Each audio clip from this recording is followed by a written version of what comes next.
اللهم اجعلني فيه محبا لأوليائك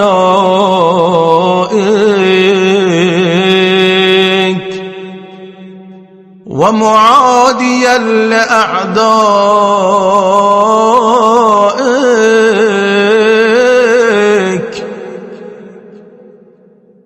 مستنا بسنة خاتم أنبيائك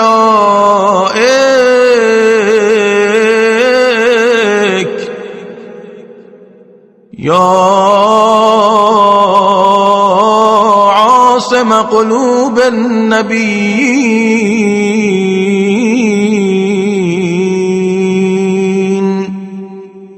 اے اللہ، آج کے دن مجھے اپنے دوستوں کا دوست، دشمنوں کا دشمن اور خاتم الانبیاء کی سنت کا پابند بنا۔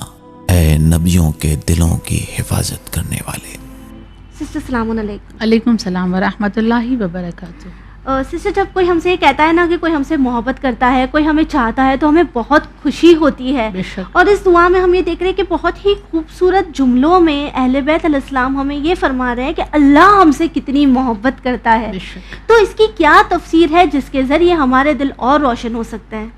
اعوذ باللہ من الشیطان الرجیم، بسم اللہ الرحمن الرحیم، وبہ نستعین وہو خیر ناصر ومعین۔ پروردگار عالم سے آج کی دعا میں ہم نے خدا سے طلب کیا ہے کہ خدا تو مجھے اپنے دوستوں کی دوستی دینا اور اپنے دشمنوں سے دشمنی رکھنے کی توفیق عطا کرنا۔ یعنی آسان لفظوں میں اگر میں آپ کو یہ بتاؤں کہ اس میں ہم کیا مانگ رہے ہیں تو تولا اور تبرہ کتنا اہم ہے۔ لوگوں کے ذہن میں یہ بات ہے کہ اگر ہم فروع دین کو دیکھیں تو تولا اور تبرہ سب سے لاسٹ میں آتا ہے، سب سے آخر میں آتا ہے۔ آخر میں آنے کا معنی یہ نہیں ہے کہ اس کی کوئی اہمیت نہیں ہے، بلکہ اگر پوری طرح سے ہم اصول دین اور فروع دین کو سمجھنے کے لیے بیٹھیں گے نا تو ہمیں یہ سمجھ میں آئے گا کہ دراصل تمام اعمال کی قبولیت کا دار و مدار ہی تولا اور تبرہ پر ہے نا۔ اور اس میں ہم نے جو خدا سے تقاضا کیا ہے کہ اپنے دوستوں کا دوست بنانا، اپنے دشمنوں سے دشمنی، یعنی سب سے پہلے ہم یہ دیکھیں کہ اللہ کا دوست کون ہے، اللہ کے سب سے زیادہ عزیز کون ہے، قریب کون ہے؟ اولیاء، انبیاء اور اہل بیت۔ کیا ان سے زیادہ کوئی اللہ کا دوست ہو سکتا ہے؟ اللہ کا کوئی قریبی ہو سکتا ہے؟ نہیں ہو سکتا۔ اس کا مطلب یہ ہے کہ ہم اللہ سے کہہ رہے ہیں کہ خدا ہمیں ان کے قریب کر دے، اتنا قریب کر دے کہ جیسے میثم تمار تھے، اتنا نزدیک کر دے کہ جیسے جناب فضہ تھیں۔ اور جب ان لوگوں کو ان کی قربت حاصل ہوئی تو میثم تمار دار پر چڑھ کر بھی مدحلی کرتے رہے، اور جناب فضہ 25 سال یا غالباً 20 سال قرآن کی آیتوں میں بات کرتی رہی۔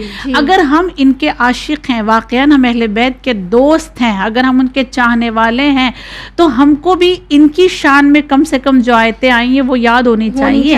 ہمارے کردار میں کہاں بے شک ہمارے رفتار و کردار و گفتار میں بھی کچھ ایک جھلک تو ہونا کہ جسے لوگ دیکھ کر کہیں کہ نہیں یہ اہل بیت کا دوست لگتا ہے۔ اور اس کے بعد دشمنی بھی ہماری پرسنل ریزن کی وجہ سے نہ ہو۔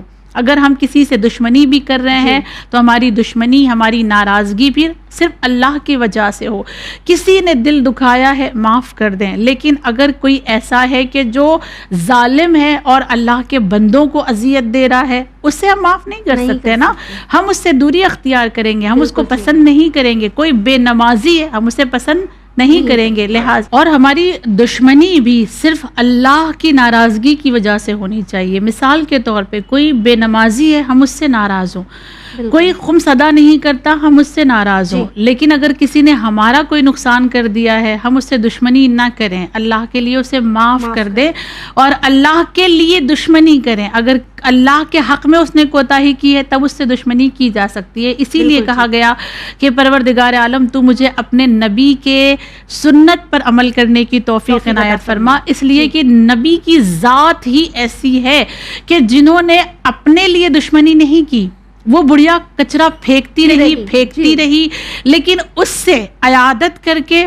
دین کو قبول کروا لیا اپنے اخلاق کے ذریعے، چاہتے تو بدلہ لے سکتے تھے، لیکن جب منافقین نے، جب مشرکین نے اللہ کے لا الہ الا اللہ پر حملہ کیا تب نبی نے ان سے جنگ کی، مبارزہ کیا۔ نبی کی سنت بھی یہی ہے کہ اپنے بات جب آتی ہے تو وہ صبر کر لیتے ہیں، لیکن جب خدا کی بات آتی ہے تو وہ جنگ کرتے ہیں۔ اسی لیے ہم آج کے دن اللہ سے کہتے ہیں کہ خدا تو ہمیں نبی کی سنت پر عمل کرنے کی توفیق عنایت فرما۔ بالکل ٹھیک۔ ہم بس یہی دعا کریں گے کہ انشاءاللہ پروردگار عالم ہمیں یہ توفیق عطا کرے کہ ہم رسول خدا صلی اللہ علیہ وآلہ وسلم کی سنت پر عمل کر سکیں۔ انشاءاللہ آپ سے کل ملاقات ہوگی، تب تک کے لیے ہمیں دیجیے اجازت، شکریہ۔